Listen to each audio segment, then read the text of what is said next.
Singareni కార్మికుల్లో under ground లేదా open మైనింగ్లో పనిచేసే వాళ్ళలో వృత్తిపరంగా కొన్ని క్యాన్సర్స్ అధికంగా వచ్చే అవకాశాలు ఉంటాయి.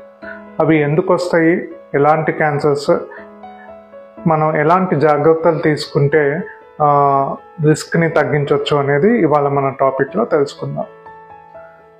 సో సింగరేణి కార్మికుల్లో కొన్ని కెమికల్స్, అంటే వీటినే కార్సినోజన్స్ అంటారు. అంటే క్యాన్సర్ కారకానికి దారితీసే కొన్ని పదార్థాలు పీల్చటం వలన లేకపోతే తెలియకుండానే మింగటం వలన, ఇంజెక్షన్ అంటాము, దీని వలన ఏమవుతుంది అంటే క్యాన్సర్ వచ్చే అవకాశాలు ఎక్కువగా ఉంటాయి.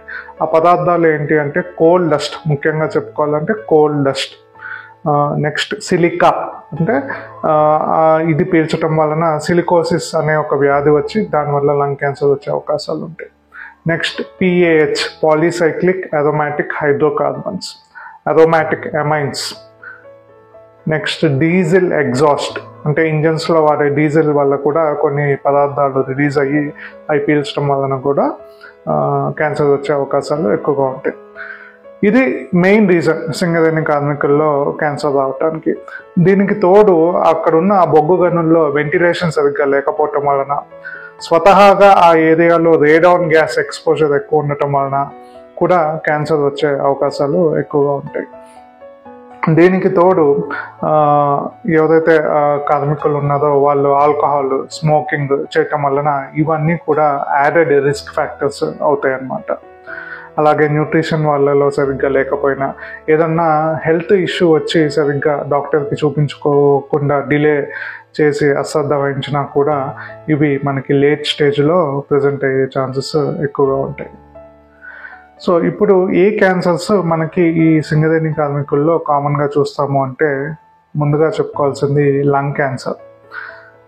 ఎందుకంటే ఇందాక చెప్పినట్టు సిలికా అనేది ఒక కామన్ సబ్స్టెన్స్, దాన్ని పీల్చడం వలన సిలికోసిస్ అనే వ్యాధి వచ్చి లంగ్ క్యాన్సర్ వచ్చే అవకాశాలు ఉంటాయి.